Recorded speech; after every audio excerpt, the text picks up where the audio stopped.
y nos alegraremos en él. Gloria a Dios. Sean bienvenidos todos nuestros hermanos, amigos, todos los que nos ven por las redes sociales.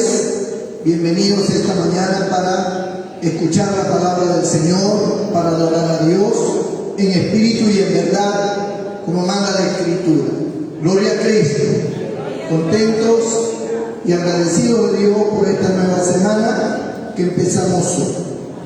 Salude a su hermano, denle un abrazo y dígale: Dios te bendiga, mi hermano. Amén.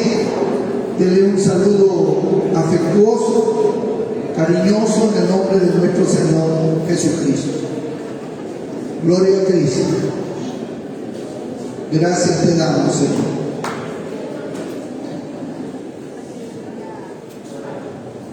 Y abrimos nuestras Biblias en Primera de Reyes, Segunda de Reyes, capítulo 7.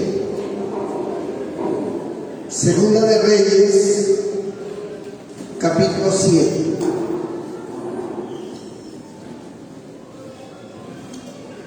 Gloria al nombre del Señor. Gracias te damos, Padre. Mi alma te alaba, Señor. Gloria a Cristo. Lo tenemos. Segunda de Reyes, capítulo 7.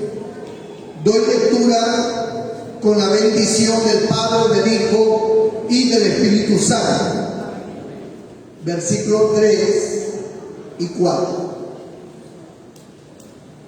Había a la entrada de la puerta 4 hombres leprosos, los cuales dijeron el uno al otro: ¿para qué nos estamos aquí hasta que muramos? Si tratáramos de entrar en la ciudad, por el hambre que hay en la ciudad moriremos en ella. Y si nos quedamos aquí, también moriremos. Vamos pues ahora y pasemos al campamento de los sirios. Si ellos nos vieren la vida, viviremos, y si nos vieren la muerte, moriremos. Señor, bendiga su palabra. Pueden sentarse, mis amados hermanos, sin dejar de bendecir al Señor, que Él se merece siempre toda la honra. Gloria a Jesús. Esta mañana quiero hablarles sobre el tema el Dios de la vida. Gloria a Cristo. En realidad, todo tiene existencia por la vida que Dios ha dado. No solamente al hombre en su naturaleza humana, sino también a todas las cosas creadas por Dios. Aún la tierra, según dice el apóstol Pablo en el capítulo 8 de Romanos, aún la tierra gime, dice, ¿no? Como si tuviera vida. También la Escritura habla de que todas las cosas, como las plantas, los animales, todo ser creado tiene vida, porque Dios le ha dado vida y Él la sustenta con su poder y con su vida. Bendito sea el Señor, porque el espíritu de vida es el que sustenta todo, y por eso todo en sí es un organismo vivo. Nosotros podemos ver este vidrio, esta madera sólida, pero si lo pudiéramos ver con un microscopio que tiene una intensidad extraordinaria para ver lo más pequeñito, las moléculas, usted va a ver que esto que es sólido para nosotros está en un continuo movimiento cuando se ve microscópicamente. Todo se mueve. Es como si tuviera vida. Bendito sea el Señor. Es que todo en sí, toda la creación tiene la vida de Dios. Toda la creación.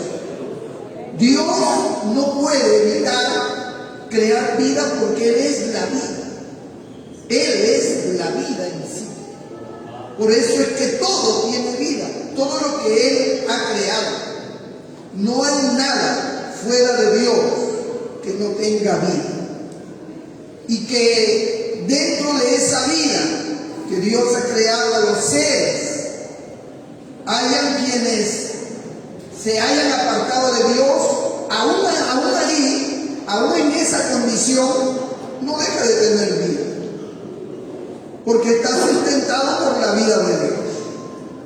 Y es una vida, hermano, maravillosa. Bendito el nombre del Señor. Por eso, mientras más nos alejamos de Dios, perdemos la vida espiritual.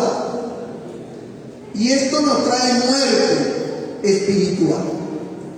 Cuando Dios enfrentó a Adán y Eva, los enfrentó porque Él le había puesto, amén, en Adán y Eva había puesto un mandamiento: de todo árbol que hay en medio del huerto podéis comer, de todo árbol del huerto podéis comer, mas que está en medio de él no comeréis. El día que comáis de ese árbol, moriréis. Todo tenía vida. Pero cuando ellos desobedecieron, perdieron la vida espiritual y apareció la muerte. Y la muerte pasó a todos los hombres, dice la Biblia, por cuanto todos desobedecieron, por cuanto todos pecaron. Entonces la muerte comenzó a reinar. Y los hombres han vivido bajo el temor de la muerte toda su vida. Y no solamente la muerte física y la muerte espiritual, sino como que todo lo que el hombre en su pecado realiza genera muerte. No hay vida, no hay vida de Dios. Como no hay vida de Dios, todo lo que hace es para muerte. Es momentáneo, pero es para muerte. No tiene bendición en sí. La vida de Dios es una bendición. A pesar del pecado, Dios formó un pueblo, una nación, y le dio vida a esa nación. Le dio vida a través de su presencia, a través de su poder. Le manifestó su vida.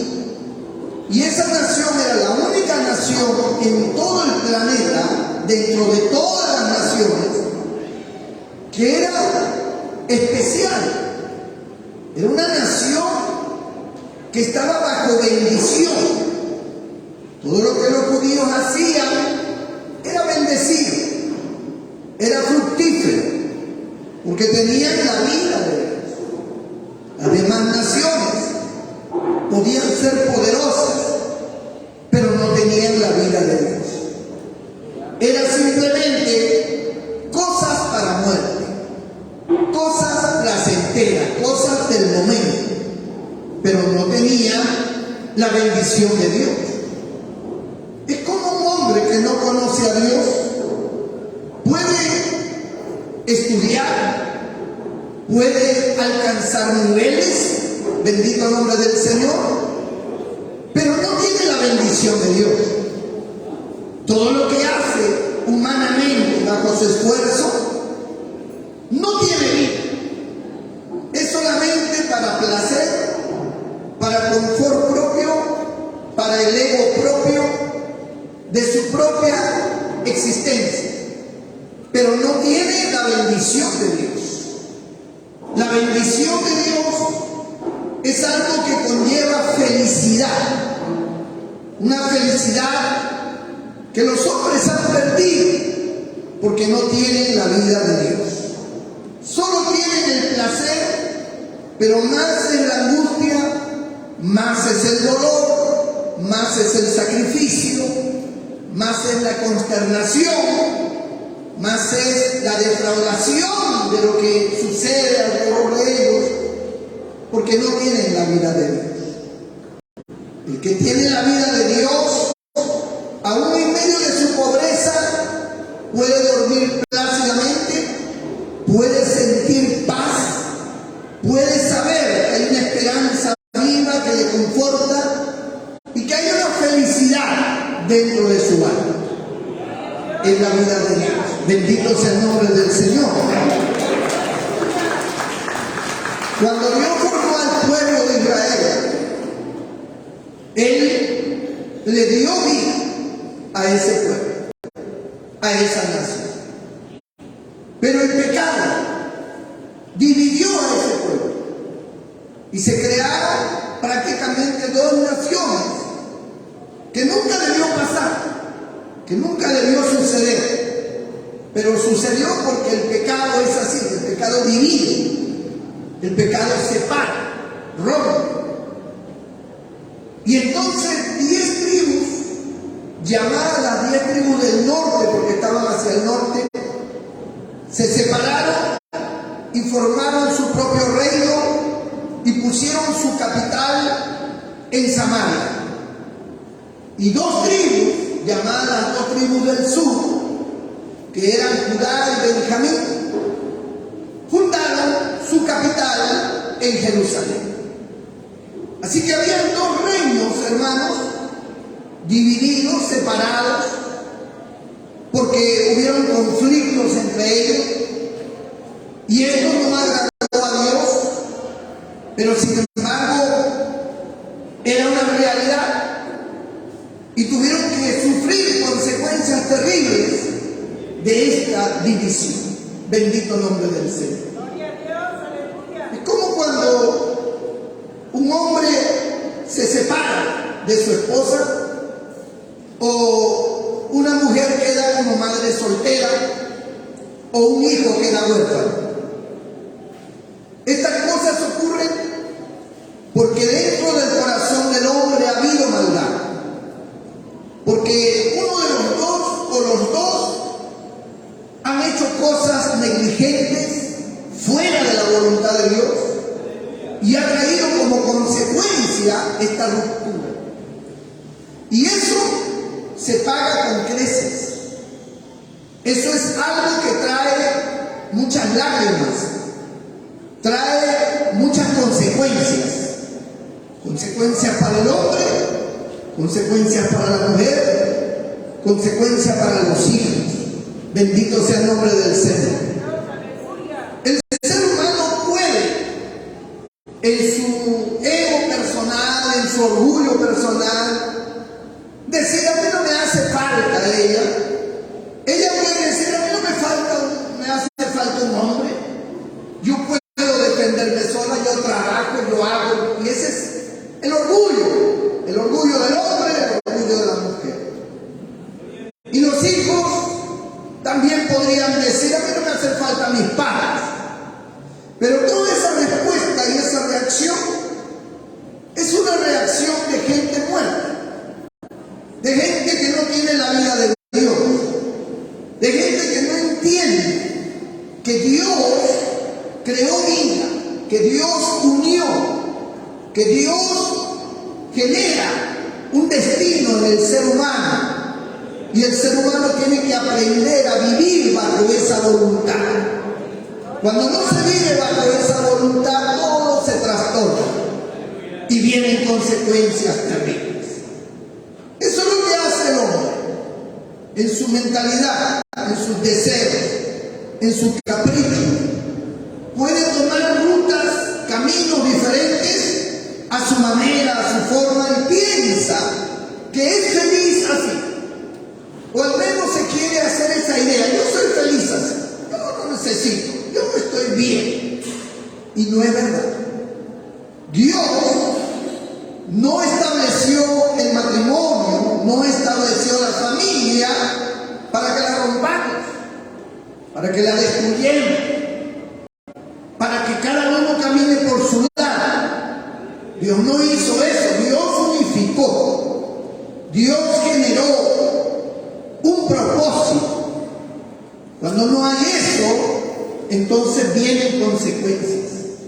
Consecuencias que muchas veces arrastran hasta el día de su muerte. Y otros pueden salvarlo mediante aquella vida que Dios sigue ofreciendo y sigue dando. Cuando el hombre se vuelve a Dios, entonces Dios ordena sus caminos. Y la vida de Dios contribuye al bienestar, a la unidad, a resarcir, a crear nuevas todas las cosas. Cuando esto viene de Dios, el hombre entonces se siente satisfecho. El ser humano entonces encuentra la razón de vivir y las consecuencias son buenas. No era la voluntad de Dios nunca que Israel se separara, pero se dividieron y se formaron dos reinos. ¿Culpa de quién fue? ¿De uno o del otro? No interesa.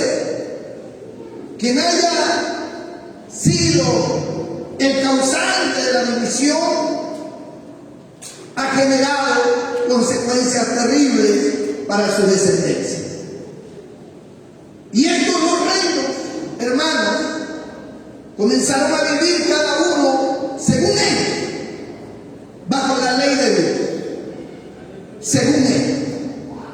Pero cuando usted lee el Antiguo Testamento, usted va a notar que las 10 tribus del norte, en su gran mayoría, con algunas pequeñas excepciones, sus reyes fueron malos reyes. Sus reyes estaban desviados de la voluntad de Dios. Todos ellos hicieron alianzas con gente pecadora, con reyes pecadores, paganos.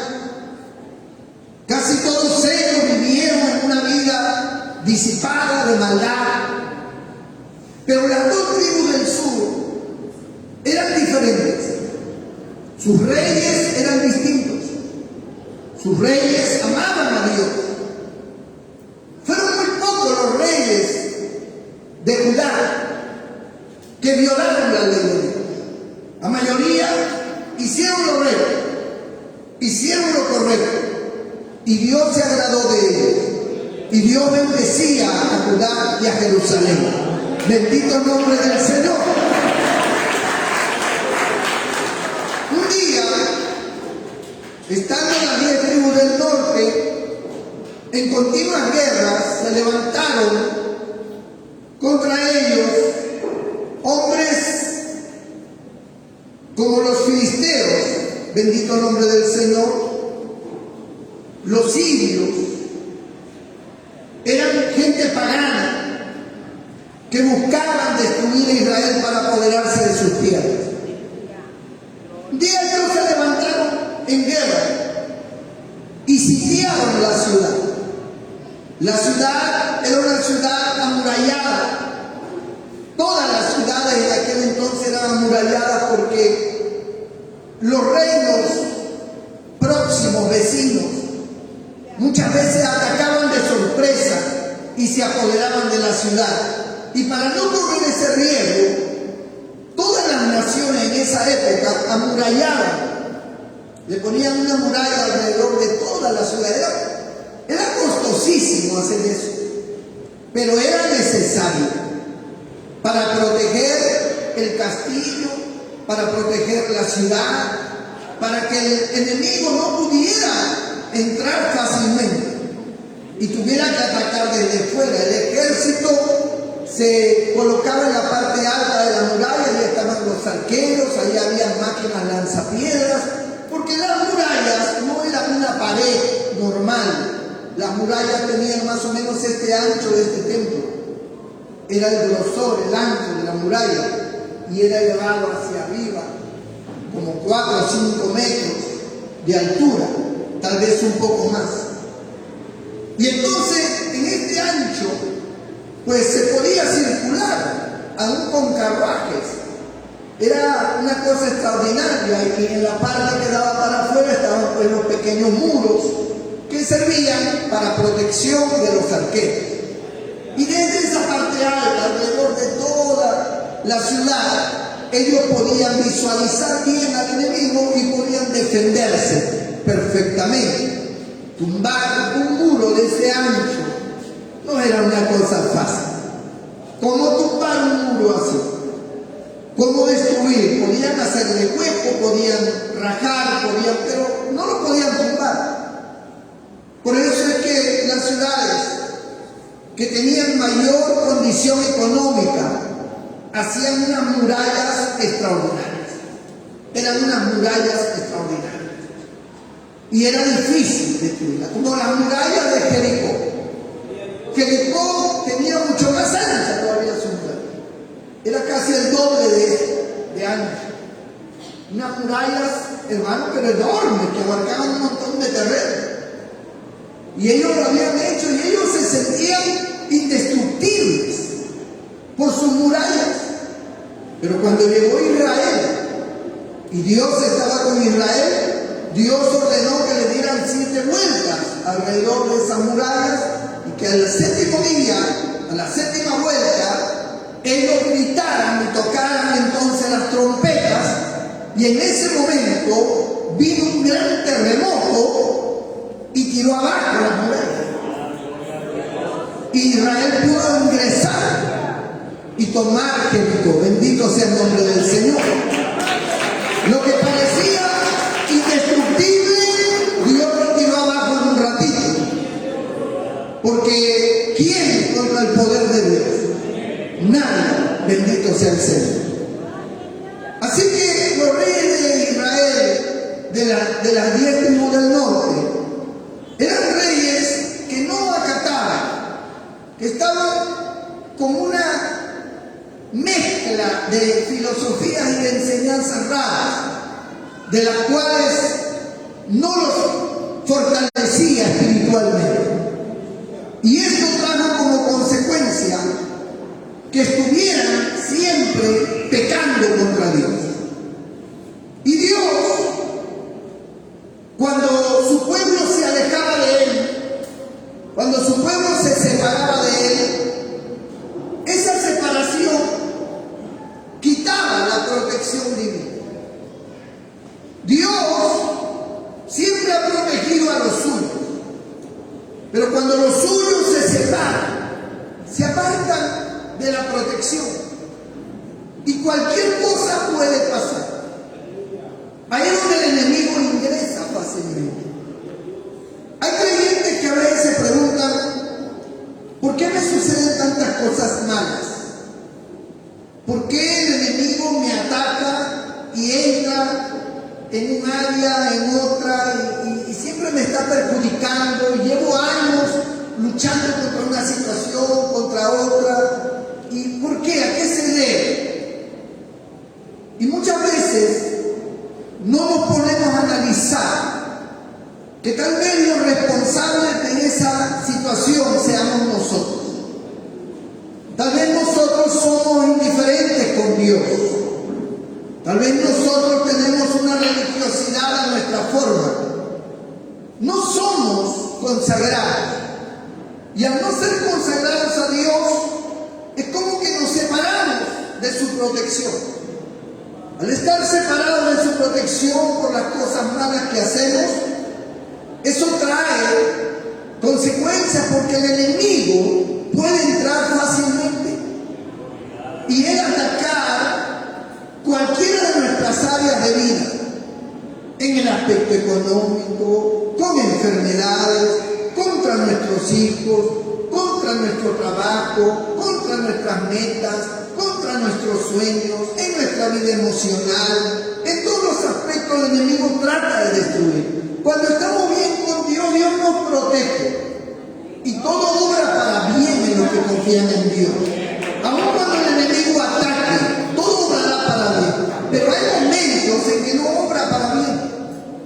Y es ahí donde nosotros tenemos que analizar qué es lo que está pasando. No es Dios el culpable definitivamente. Tampoco es el enemigo en sí, sino nosotros mismos. Hemos dado lugar, nos hemos separado de Dios. Cuando David pecó, en el Salmo 51 le expresa: contra ti solo he pecado y he hecho lo malo delante de tus ojos. Él se arrepiente, él no justifica, él no dice por culpa de fulano, de mengano, de sotano. Él reconoce sus culpas. Él entiende que él es el único causante y responsable de lo que está pasando, de lo que está sucediendo, de que el enemigo haya tomado ventaja, de que el enemigo se haya apoderado de su hogar, de que el enemigo se haya apoderado de su economía, de su salud, que el enemigo se haya apoderado de todos sus sueños y lo haya hecho trizas. El hombre y la mujer deben reconocer su situación ante Dios. Pero Israel no entendía eso. Y se alejaron de Dios y perdieron la protección, y Dios permitía que el enemigo entrara. Y estos asirios entraron y sitiaron la ciudad. Ellos sabían que no necesitaban pelear. Ellos solamente eran miles de soldados que rodearon toda la ciudad. En las murallas, en la parte de arriba, veían un mar de gente, todo alrededor. Ahí estaban sus tiendas de campaña del enemigo. Ahí ellos comían, bebían, tomaban agua, porque el río estaba afuera, los pozos de agua estaban afuera, no estaban dentro de la ciudad. Y ellos podían pasar años viviendo alrededor, pero ellos no permitían que nadie entrara y nadie salía. Si alguien se asomaba afuera, lo mataban. Si alguien quería entrar, lo mataban. No había forma de que alguien entre y salga. Era como esta gente que bloquea las carreteras y que no dejan que ningún carro pase, ni entra ni sale. Así eran. Ya existían esa gente en esa época. Estaban alrededor de la ciudad. ¿Y qué hacía? ¿Qué es lo que producía esto? Que no necesitaban ni disparar una flecha, que hacían que se murieran de hambre, porque no había alimento que entrara. Los alimentos que ellos pudieran tener, todo ese pueblo podía durarle a lo mejor 3, 4 meses. Pónganle 7 meses. Y después de los 7 meses ya no tenían que comer. Y no podían salir porque los mataban. Nadie podía entrar con alimento. Estaban bloqueados. Estaban sitiados. Cuando se terminaban los alimentos, pues entonces había una gran desesperación, porque el hambre es algo terrible. La Biblia dice que después de un tiempo en que ellos habían sitiado la ciudad, 2 mujeres fueron ante el rey de Israel, que estaba dentro de la muralla, y le dijeron: ayúdanos, ayúdanos. Y él dijo: ¿qué quieren? Y ellas dijeron: ayer nos pusimos de acuerdo aquí con mi vecina para comernos a mi hijo. Ya nos hemos comido a mi hijo, y el trato era que después nos comiéramos al hijo de ella. Y ahora ella no quiere dar su hijo para que lo comamos. Cuando uno escucha esto, uno trata de entender cómo una persona, y especialmente una madre, puede llegar a un extremo como eso de querer comerse o de comerse a un niño. Entrar en un canibalismo. Nadie con su sentido común, nadie con un razonamiento estable puede imaginarse llegar a ese punto, que usted tenga que comerse un hijo suyo. O sea, eso es imposible. Es imposible, porque usted no está bajo la presión y las circunstancias del hambre. Porque no se trata de que está 3 días sin comer. Se trata de que han pasado 2 meses, 3 meses y no hay nada que comer. Y su cuerpo ya no resiste, su cuerpo le pide comida y usted no sabe qué hacer. Usted arranca las plantas y se las come, busca cualquier cosa. Hasta el estiércol de paloma se la comía. El estiércol de los animales. Tomaban de sus propios orines. No sabían qué hacer. El hambre era terrible. Y en esa situación el cerebro comienza a afectarse. Emocionalmente hay una afectación tan grande que la persona, en su deseo de vivir, porque hay un instinto de autoconservación que el ser humano tiene en su deseo de vivir, de subsistir, pues tiene que comer lo que encuentra. Y si es carne humana, pues carne humana. Hubo una historia hace un tiempo atrás de unos chilenos que en un avión se cayeron en los Alpes y allí sobrevivieron unos cuantos, y esos cuantos no tenían que comer y se tuvieron que comer los cadáveres que habían muerto en el accidente del avión. ¿Cómo puede una persona comerse un cadáver? Es que el hambre es algo que no puedes resistir. Y eso fue lo que pasó. Aquel rey rasgó sus vestiduras. Lo que estaba pasando era crítico. Lo que había en esa ciudad era muerte. Se respiraba muerte por donde quiera. Primero había venido la muerte espiritual. Dios había dejado su protección para ellos. Y ahora estaba la muerte rondando para matarlos físicamente. Ya los niños estaban muriendo, siendo tragados por su propia familia. La gente estaba enfermándose. La gente ya no soportaba, estaban débiles. Los mismos soldados estaban débiles. La muerte rondaba cual ave de rapiña sobre la cabeza de todos ellos. Solamente había muerte. No había otra cosa, no había esperanza. ¿Cómo salir? El enemigo está afuera, el enemigo está fuerte, vigoroso. Nosotros estamos débiles, somos menos que ellos. Salir es un suicidio. No podemos hacer nada. ¿A quién podían pedir ayuda si no podían ni salir? No había celulares, no había ningún tipo de comunicación. La muerte estaba sobre ellos. Hay personas que saben que la muerte los ronda.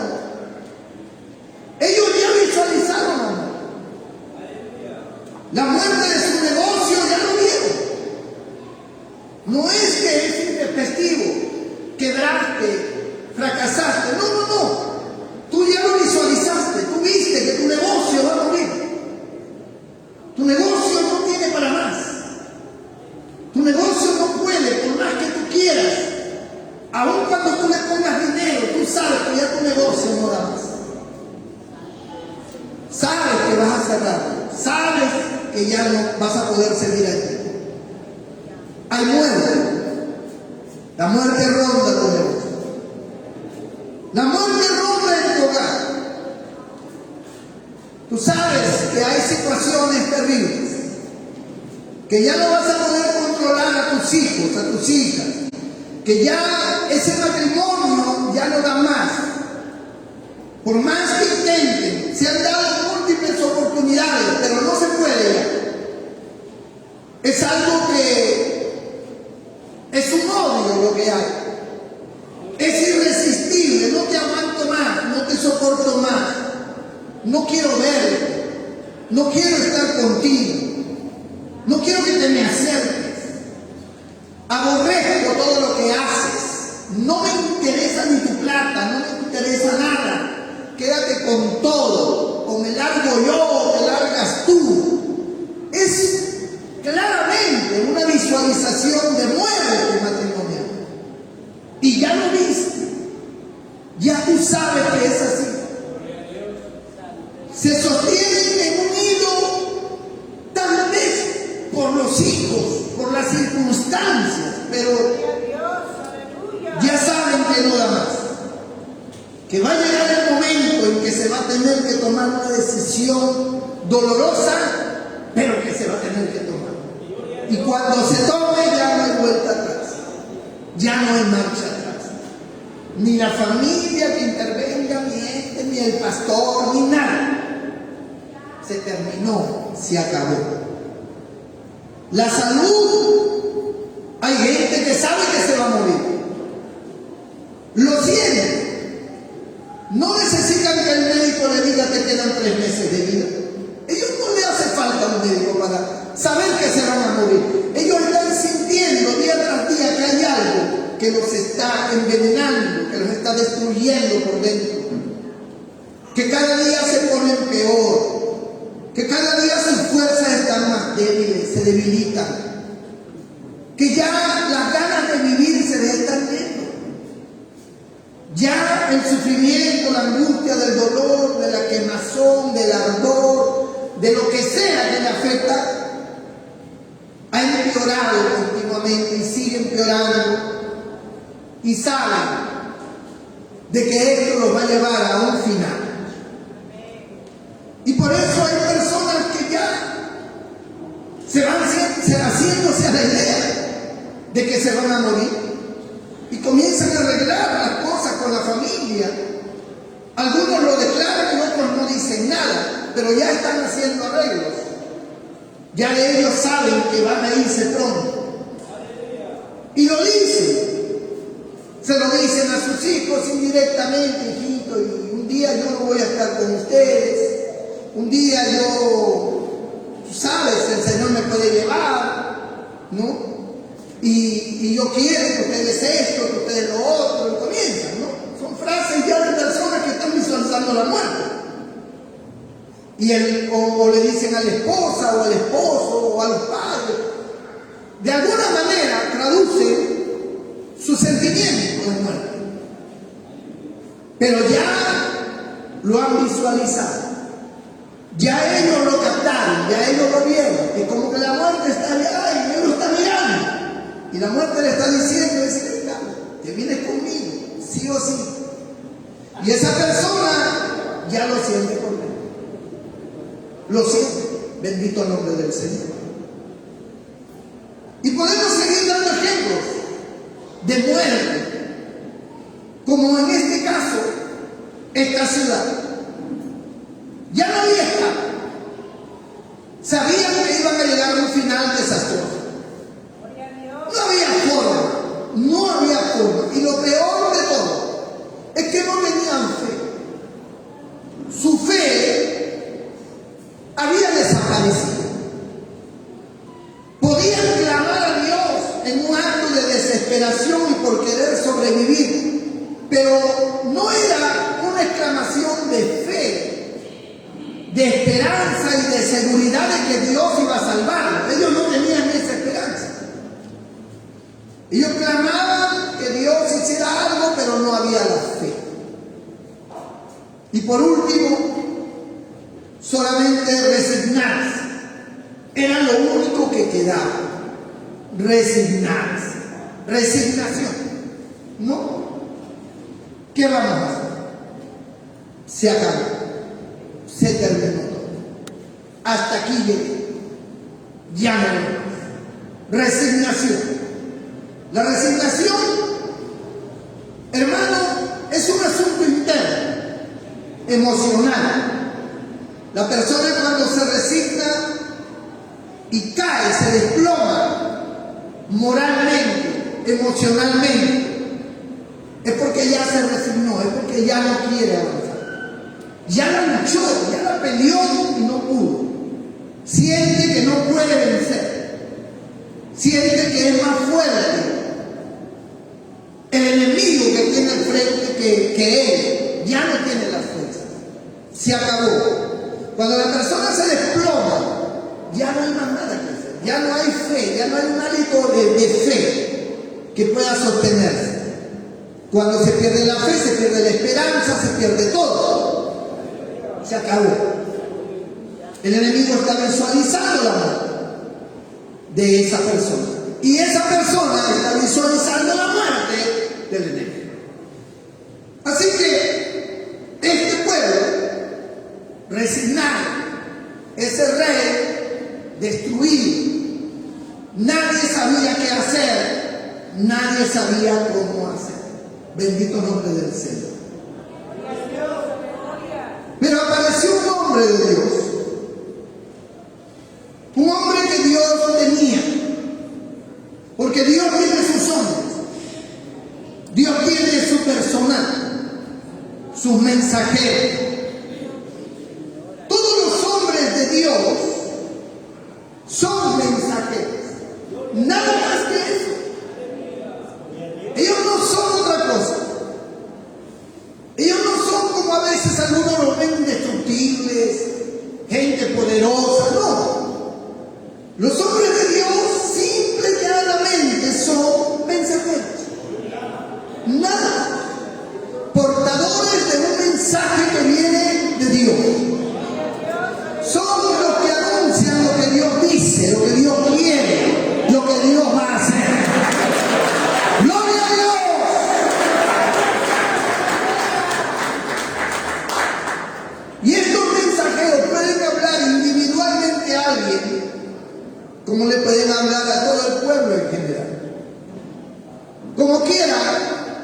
el valor de estos hombres radica en su mensaje, no en su persona, porque son seres humanos débiles como cualquier otro, pero en el mensaje que tienen hay un gran poder, porque el mensaje de los hombres de Dios tiene una respuesta al problema.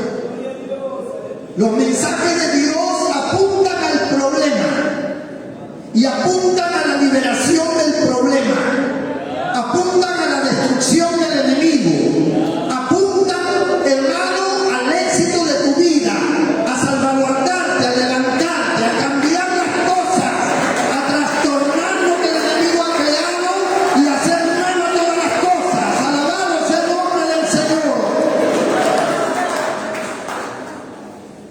Y apareció Eliseo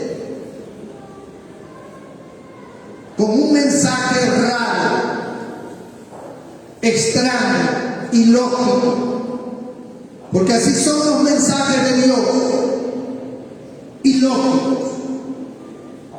A nosotros nos gusta escuchar mensajes que nos alaben, que nos digan: Dios va a hacer contigo grandes cosas, Dios va a poner su mano sobre ti, Dios te va a hacer esto, Dios te va a... Esos mensajes nos gustan. Creemos que Dios hace grandes cosas con uno, pero en realidad esos no son los mensajes. Los mensajes de Dios son diferentes. Los mensajes de Dios apuntan al arrepentimiento. Los mensajes de Dios apuntan a la reflexión. Los mensajes de Dios alientan previo reconocimiento de tus hechos. Los mensajes de Dios son ilógicos, a veces no nos agradan, pero son los mensajes de Dios. Y entonces Eliseo dice: mañana a esta hora el aceite costará tanto y la flor de harina costará tanto. Es decir, lo que costaba 700 monedas de plata, mañana va a costar 1 centavo. O sea, no va a valer casi nada. ¿Y por qué va a costar tan poco? Porque habrá mucha abundancia. Y cuando hay abundancia, bajan los precios. Cuando hay escasez, suben los precios. Una cabeza de asno para poder comerla, porque había gente que tenía sus asnos, lo vendían por pedazos, porque aún sabiendo que iban a morir, seguían lucrando. No les importa tu necesidad. Ellos saben que tú tienes necesidad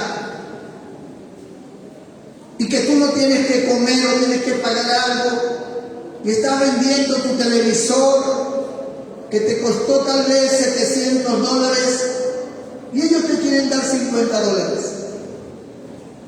sabiendo que vale mucho más,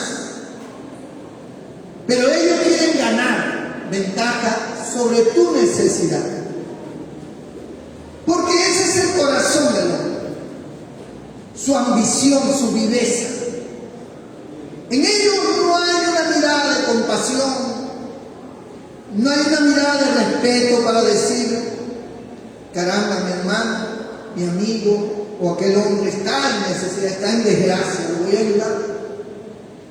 No te preocupes, ¿cuánto quieres? Toma y te doy algo más. Resuelve el problema, hermano. O te regalo tanto, no me vendas nada, te regalo algo. Resuelve.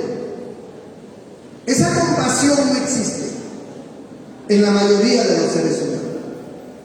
La mayoría de los seres humanos se aprovechan de ti, sacan provecho de tu necesidad, de tu enfermedad, de esto, de lo otro.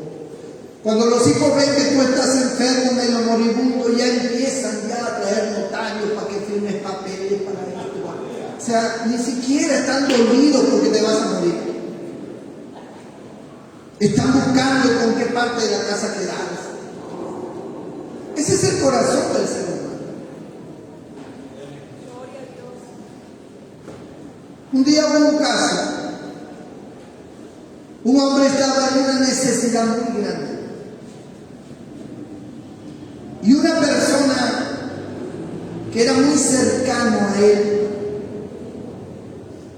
sabía de su problema. Un día este hombre vendió sus cosas y la otra persona, previo a esto, le había prestado un dinero en soles. Creo que como 2.000 soles. Cuando él vendió sus cosas, porque él le dijo, apenas yo venda mis cosas, te lo pago. No hay problema. Vendió sus cosas y las vendió por 2.000 soles. Y cuando fue a pagar su deuda, la otra persona le dijo, yo no te he prestado en soles, te he prestado en dólares. Pero no, si tú me prestaste en soles, no, yo te di en dólares me devuelves. Esa persona sabía que estaba mintiendo. Y la otra persona, por más que trataba de mostrarle, se cerró y no entendía a la otra persona. Decía, no, yo te presté 2.000 dólares, no 2.000 soles. Pero no puede ser. Y tuvo que conseguir esos 2.000 dólares. Se quedó con los 2.000 soles de la venta y tuvo que conseguirle para completar los 2.000 dólares. Esa otra persona, aparentemente creyente, tenía un corazón perverso. Pero cuando usted hablaba con esa persona, parecía una gran cristiana. Parecía una persona llena de Dios. Te hablaba de Dios, te decía cosas tremendas. Pero cuando se trataba de dinero, se aprovechaba. ¿Puede que usted alguna vez se haya aprovechado? Necesidades va a tener siempre alrededor de hermanos, de gente, de familia, y puede aprovecharse de eso. Aprovecharse de su necesidad. Eso es lo que hacían esta gente. Se iban a morir todos. El enemigo estaba afuera, la muerte estaba rondando, pero ellos seguían lucrándose, vendiendo la cabeza de un asno por 700 ciclos de plata. ¿Para qué le servía la plata si se iba a morir? ¿Acaso no era más bien el momento de compartir? Si todo el mundo estaba muriendo de hambre, pues todo el mundo, ¿saben qué? Todos tenemos animalitos, muy bien. Vamos a cortar los animales en trozos y vamos a darle a cada uno un pedacito para sobrevivir hasta donde Dios nos ayude. No. He matado a mi asno, te vendo la cabeza por 700 ciclos de plata. Y si no tenía, buscaba como sea. La cuestión era tener algo que comer. Esa persona que vendía la cabeza de asno se iba a morir igual que los demás. Estaban sitiados. La muerte estaba ahí. ¿De qué le servía dar esa plata? ¿De qué? Si se iba a morir. Es como uno que está anciano, 85 años,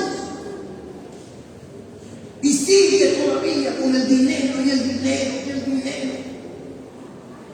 Ya está con sus maletas hechas para el más allá. ¿Por qué tanto afán por el dinero?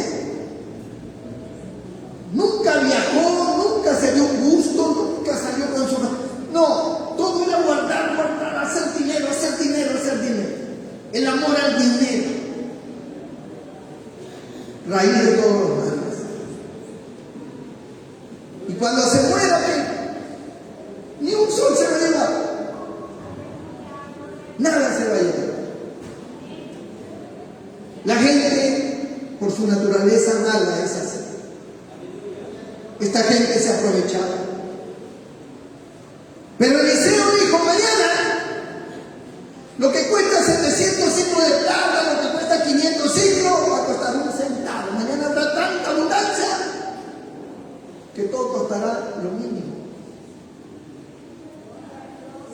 Y nadie creía tal cosa. Eso es imposible. Eso es imposible.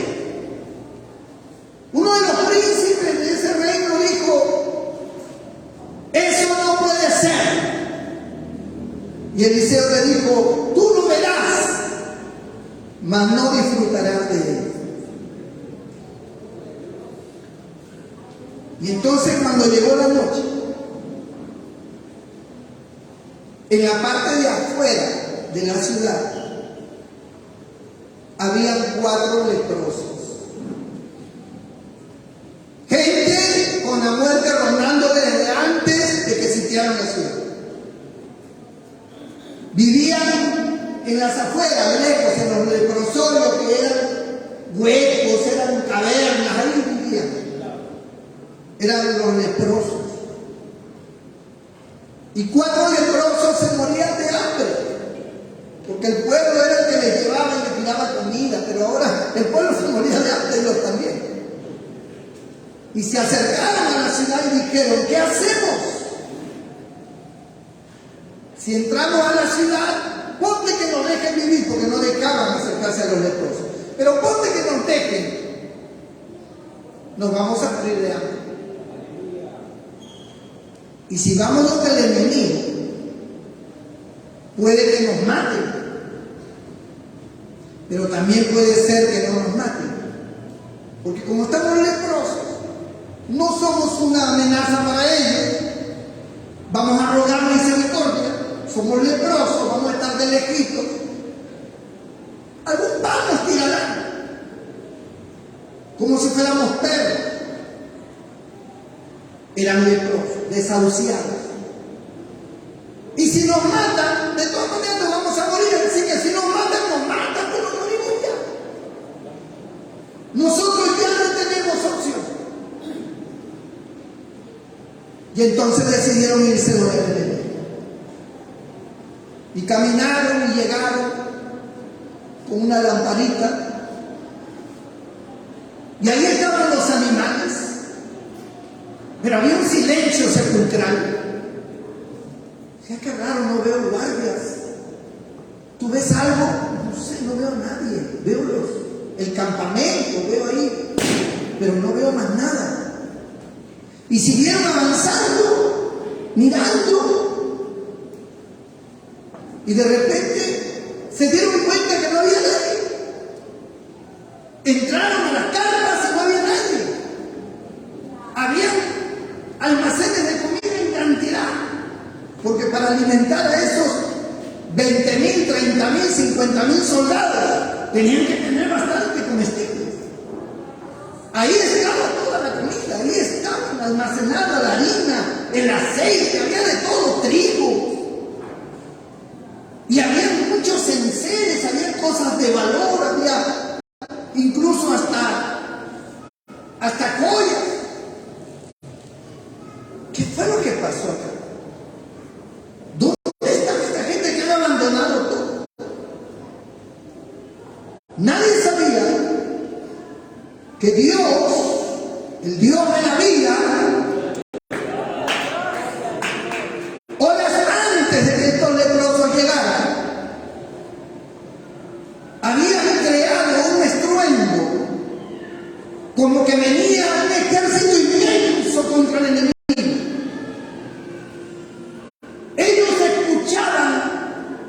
El sonido de los caballos y la tierra temblar, y como especie de una gritería que venía a lo lejos, y una polvareda tremenda, y ellos dicen: nos atacan, estos judíos se han aliado con alguna nación poderosa y vienen a destruirnos. Huyeron y tiraron todo y salieron corriendo, hermano, huyeron y dejaron a abandonado todo.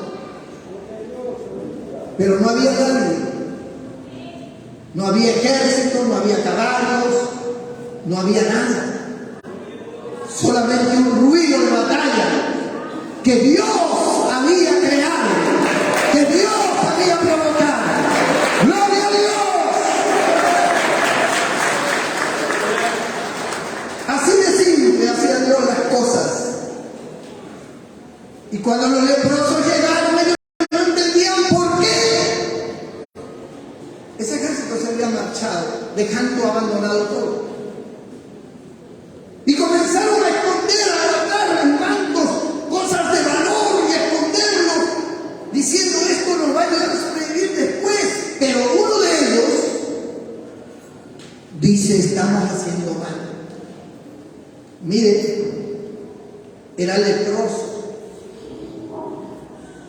Estamos haciendo mal. Nuestros hermanos se mueren de hambre. Tenemos que avisarles. Tenemos que llevarle el mensaje de salvación. Tenemos que decirle que ya no hay peligro, que el enemigo ha sido destruido, que el enemigo ha salido huyendo. Tenemos que avisarle. ¿Estás loco? Si nos acercamos nos matan. Desde el muro, apenas nos vean, nos van a tirar flechas, nos van a matar. Pero es que no podemos. Estamos haciendo mal ante los ojos de Dios. Si Dios nos ha permitido ver esto, es porque Él quiere que avisemos. No podemos dejar a nuestros hermanos morirse. Vamos. El resto, contra su voluntad tal vez, dijeron que vamos. Y si no nos hacen caso, ya ellos. Bueno, si no nos hacen caso, el problema de ellos. Pero vamos. Al menos nosotros libramos nuestra alma.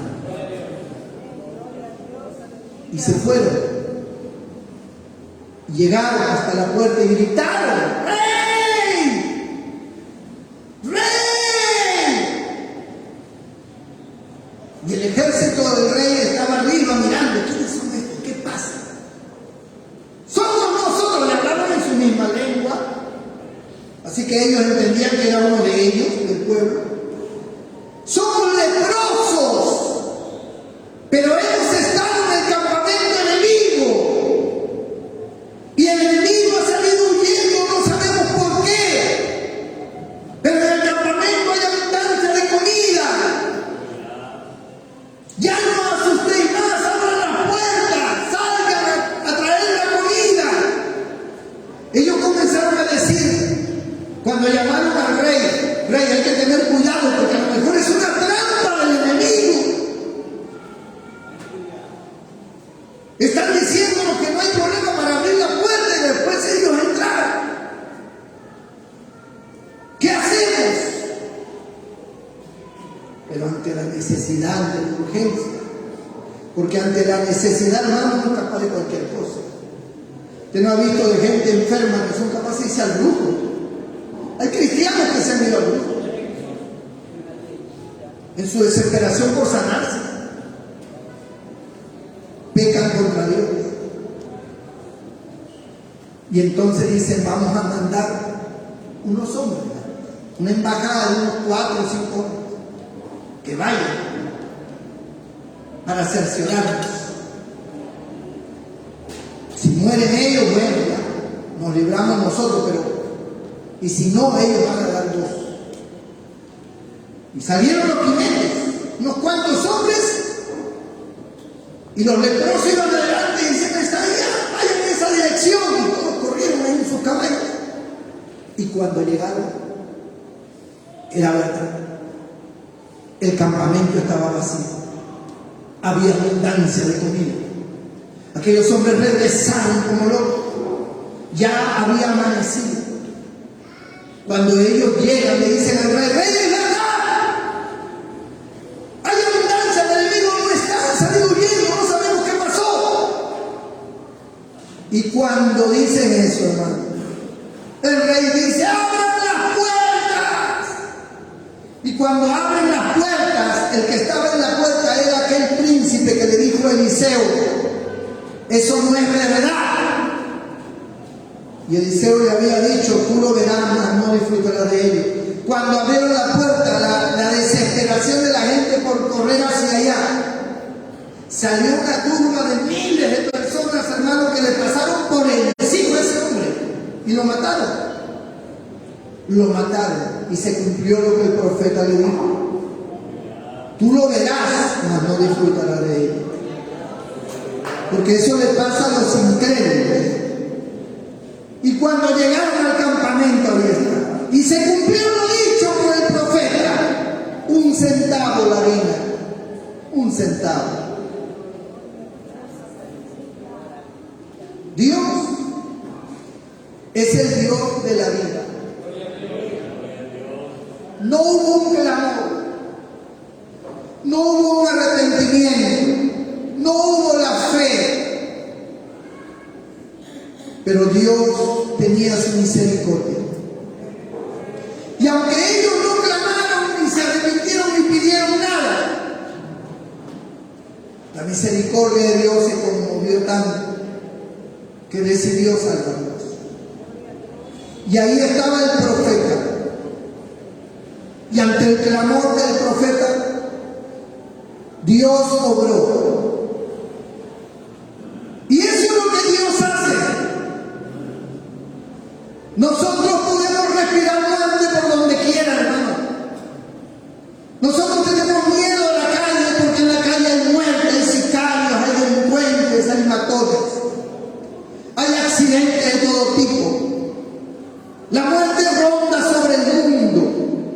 Guerras y rumores de guerra, plagas, enfermedades, rebeldía por donde quiera de la mujer, del esposo, de los hijos, de los padres, abandono, engaños, mentiras, estafas, orgullo, soberbia, sin compasión se aprovechan de los débiles, sacan provecho de ellos. Todo eso nos rodea, la muerte ronda, respiramos muerte por donde quiera. Pero cuando nos acercamos a Dios, cuando nos postramos ante Él y nos humillamos, entonces la vida de Dios aparece milagrosamente. Entonces lo que era imposible para el hombre viene a ser posible ahora. Entonces lo que nunca pensaste que podía ocurrir, Dios lo hace realidad. Y Dios cambia todas las cosas. Y Dios te comienza a mostrar que tú sin Él no eres nada, que eres un pequeñito, un mortal, que no tienes fuerza, que no tienes valor de nada, pero que con Dios tú lo puedes tener todo. Con Dios habrá abundancia, con Dios habrá protección. Dios no permitirá a la muerte que te gane la batalla. Dios te defenderá de tus enemigos. Dios destruirá al enemigo, los pondrá en fuga. Porque Él es nuestro Dios, el Dios de la vida, el creador de todas las cosas, el que sustenta todo con su palabra de poder. Escucha esta palabra, es una palabra para ti, para que tengas vida y vida en abundancia. Y cuando uno tiene la vida de Dios, la muerte no se enseñorea de nosotros. Tenemos poder sobre la muerte. No hay muerte que nos pueda infundir miedo. No hay calamidad, no hay nada. Cuando aquellos espías dijeron: hay gigantes en esa tierra, hemos visto sus brazos, sus manos, nos van a destrozar. Josué y Caleb dijeron: es verdad que hay gigantes, pero con nosotros está el brazo de Jehová y los comeremos como pan. Ellos tenían al Dios de la vida, al Dios del poder, al Dios de la victoria, al Dios que todo lo hace posible. ¿A quién tienes tú? ¿A quién tú tienes? a un Dios de madera, todavía sigues creyendo en los dioses de madera, de oro, de palo, de yeso. ¿A quién tú tienes? ¿En quién tú confías? ¿Confías en qué? ¿En tus casas? ¿En tus tierras?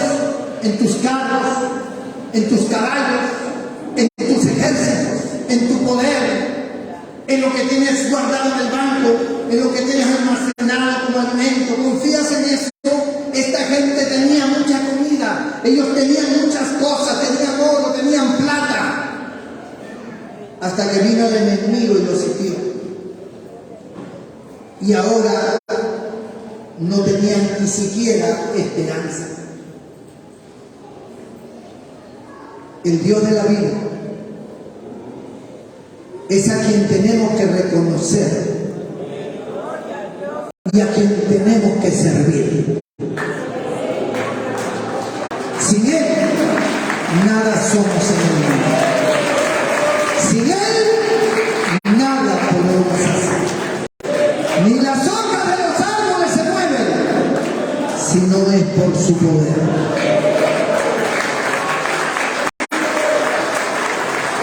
Nosotros le hemos conocido. ¿Por qué te has vuelto tan indiferente? ¿Por qué tan separado de Él? ¿Qué hay en esta vida que sea más importante que Él? ¿Qué hay en esta vida? Nada. Pueden ser cosas importantes para este mundo, pero sin Él,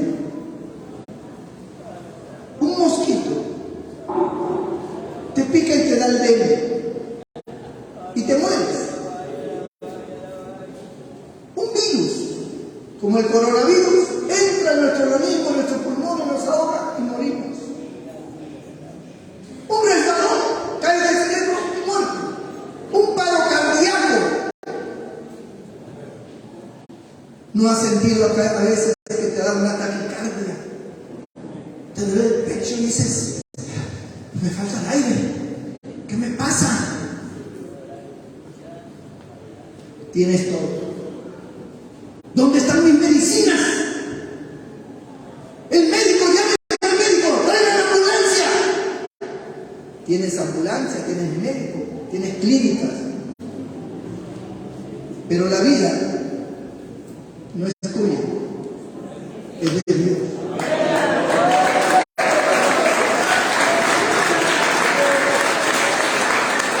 Sirvamos a Dios.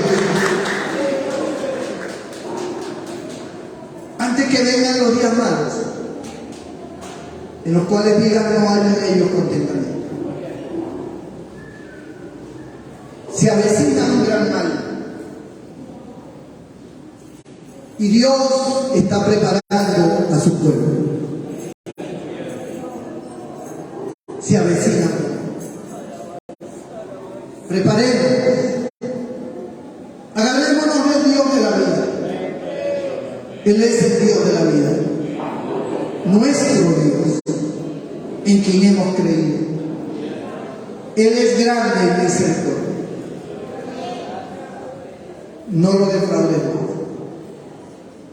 No pequemos. Inclina tu rostro y cierra tus ojos. Allí donde estás.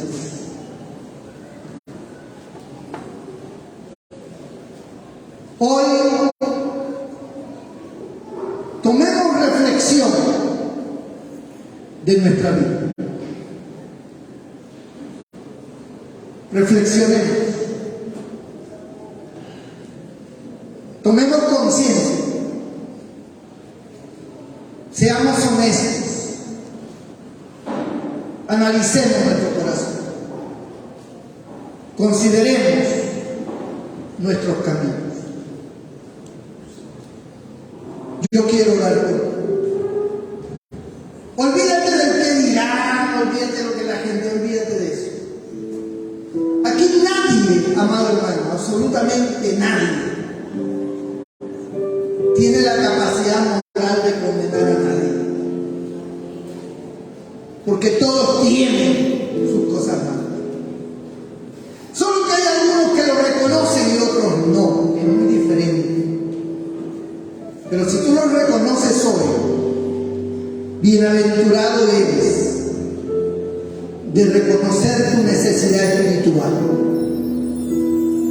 y venir al Señor y decirle: Señor, perdona. Porque una vez que tú eres perdonado, tú serás protegido y serás bendecido. Si hay alguien que diga: pastor, ore por mí,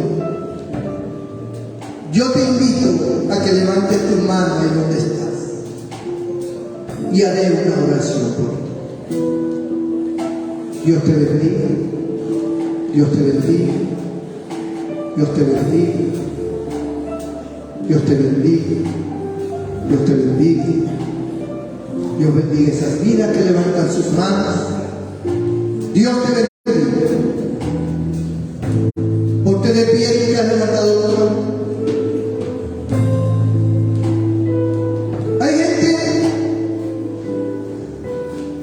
que aun cuando un ángel se le aparezca, no levantará su mano. Porque más puede su orgullo que su amor a Dios. El que encubre su pecado no prosperará, dice la Biblia. Mas el que confiesa y se aparta alcanzará la misericordia de Dios. Cierra tus ojos y dile al Señor: perdóname, Señor, de todos mis pecados. No quiero la muerte, quiero la vida. Quiero tu bendición. Necesito tu bendición. Sálvame, Señor. Límpiame de toda maldad. Límpiame mi corazón. Salva mi alma. Santifícame con tu presencia. Lléname de ti. Borra todo lo malo que hay en mí. Borra. Que quede limpio de toda maldad. Solo tu amor y tu misericordia puede hacerlo posible. Lléname de ti, Señor. Mientras tú se lo dices, vamos a orar por ti. Toda la iglesia se pone de pie y oramos por estas vidas. Señor nuestro Dios, nuestro Padre Celestial, tu palabra ha sido dada y aquí están nuestras vidas sinceras acercándose a ti de todo corazón. Extiende tu mano sobre ellos. Tú eres el Dios de la vida, la muerte, la desgracia, la ruina, la miseria.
Gracias, Cristo.